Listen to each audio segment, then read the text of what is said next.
और जय नहीं बोलने वालों की। कहते हैं भगवान अपने भक्त के लिए खंबे को फाड़ करके आधे नर और आधे सिंह के रूप में प्रकट हो गए। क्योंकि सुना था ना अभी, भगवान के सच्चे भक्तों को पग पग पे सहारा, प्रहलाद सी जैसी भावना आ जाए महाराज। आगे की कथा में बताते हैं सुखदेव जी, हे परीक्षित, ब्रह्मा की 3 पुत्रियां हैं, आकुति, देवहूति, प्रसूति। आकुति का विवाह रुचि प्रजापति से हुआ, देवहूति का विवाह कर्दम ऋषि से हुआ। ये कर्दम ऋषि बहुत बड़े संत हैं। कर्दम ऋषि के पास में मनु महाराज शत्रुपा अपनी पत्नी के साथ में अपनी पुत्री को देवहूति को लेकर के आए हैं। देवहूति को लेकर के आए विवाह करने के लिए। कर्दम ऋषि ने 3 आसन लगाए, एक अपनी सास के लिए, एक अपनी ससुर के लिए और एक अपनी होने वाली पत्नी के लिए। कि आइए बैठिए। मनु महाराज बैठे हैं, शत्रुपा महारानी बैठी है, लेकिन उनकी जो पत्नी होने वाली है देवहूति आसन पर बैठी नहीं। क्यों? क्योंकि उनको मालूम है ये भविष्य में मेरे पति होने वाले हैं और पति के लगाए आसन पर बैठना ये पतिव्रत धर्म मर्यादा के अनुरूप नहीं है। क्योंकि भविष्य में मुझे इनकी सेवा करनी है और इनके लगाए आसन पर मैं कैसे बैठ सकती हूं?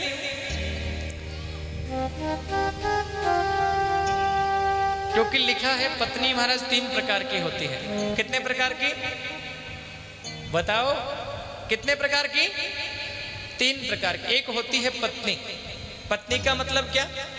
जो महाराज पति की सेवा करे, अतिथि आ जाए उसका सत्कार करे, घर में सास ससुर है उनकी आज्ञा का पालन करे, छोटों को दुलार करे, बड़ों का सम्मान करे और पति को आज्ञा का पालन करे, पति का ध्यान रखे, वो होती है पत्नी। एक दूसरी होती है धर्म पत्नी, जो पति की सेवा करे, पति की आज्ञा को सर्वोपरि माने, सास ससुर की आज्ञा का पालन भी करे, छोटों से दुलार करे, अतिथि आ जाए उसका सत्कार करे। और सबसे मुख्य रूप जो धर्म के कार्य में अपने पति को बढ़ चढ़ कर के सहयोग करे, धर्म के कार्य में पति को आगे बढ़ावे, वो होती है धर्म पत्नी। कौन सी होती है धर्म पत्नी? जो धर्म के कार्य में पति को आगे बढ़ावे, क्योंकि उसका नाम धर्म पत्नी है, पाप पत्नी नहीं है। ऐसा ही बोलते हैं ना महाराज, ये हमारी धर्म पत्नी, ऐसा बोलते हैं क्योंकि वो धर्म पत्नी है, धर्म के कार्य में सहयोग करने वाली। कोई धर्म का कार्य पत्नी के बगैर पूर्ण नहीं हो पाता। जो जिनका जोड़ा होता है ना तो बोलते हैं जोड़े से बैठो, तो धर्म के कार्य में पत्नी को साथ में रखते हैं। पत्नी का पहला वचन होता है जब तीर्थ करें, व्रत करें, दान करें तो उसमें मुझे साथ में ले, ये पत्नी का वचन होता है। तो धर्म के कार्य में पति को आगे बढ़ावे, वो होती है धर्म पत्नी। पति की सेवा करे, परिवार का ध्यान रखे, वो है पत्नी। और एक होती है वाइफ। क्या होती है ये वाइफ? बहुत खतरनाक है महाराज। वाइफ का मतलब क्या जी? वाइफ में 4 अक्षर आते हैं। कौन से? WIFE है ना, WIFE। W का मतलब विदाउट। हाउ? इसका एक्सप्लेन कर देता हूं अभी।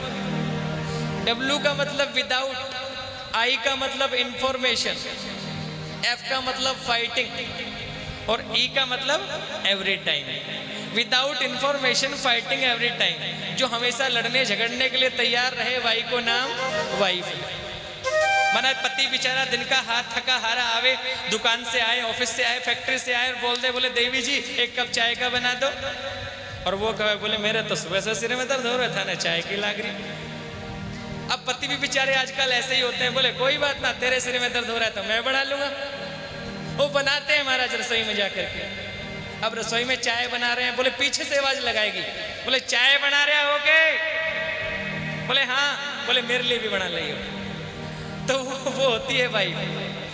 देवहूति माता ने आसन को स्वीकार किया, पति के लगाए आसन पर भी नहीं बैठी, क्योंकि लिखा है कि पति के नाम पर कुर्बान हो जाए जो औरत, दुनिया में अपना नाम अमर कर जाए वो औरत कि पति के लिए सब सुख त्याग दे। जो औरत वही है सच्ची नारी, वही है सच्ची औरत।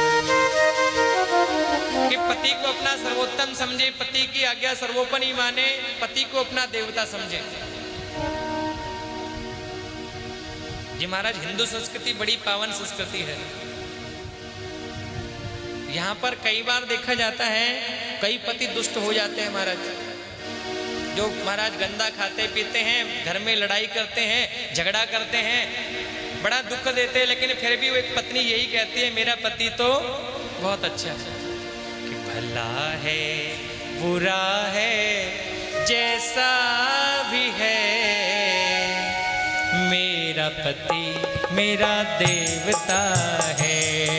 भला है बुरा है जैसा भी है, मेरा पति मेरा देवता है। भला है बुरा है जैसा भी है, मेरा पति मेरा देवता है। भला है बुरा है जैसा भी है, मेरा पति मेरा देवता है। ओ मेरा पति मेरा देवता है। ओ मेरा पति मेरा देवता है। ऐसा बोलते हैं तो वो पत्नी महाराज देवी से भी सर्वोत्तम है। तो लिखा कि आसन को केवल स्वीकार किया। श्री करदम जी के साथ में माता देवहूति का विवाह हो गया। करदम जी को भगवान नारायण ने कहा था कि हम तुम्हारे यहाँ पर पुत्र बन करके आएंगे, इसलिए करदम जी ने विवाह किया। अब देखो समय बीतता गया, समय बीतता गया, पत्नी सेवा करती है भगवान की पूजा में, दोनों मिलकर के भगवान का ध्यान करते हैं, पूजन करते हैं, सेवा करते हैं। फिर याद आया, बोले हमारे यहाँ तो पुत्र आने वाले थे भगवान बन करके, भगवान ही पुत्र बन के आने वाले थे, लेकिन देखो भगवान की कृपा, बेटा तो हुआ नहीं और बेटी हो गई, एक पुत्री हो गई। एक नहीं, दो नहीं, तीन नहीं, कितनी हुई? 9 कन्याएं हो गई महाराज। कितनी हो गई? 9 बेटियां। कहते हैं जिस प्रकार घर में बेटा होना जरूरी है ना, उससे कहीं अधिक बेटी का होना भी जरूरी है।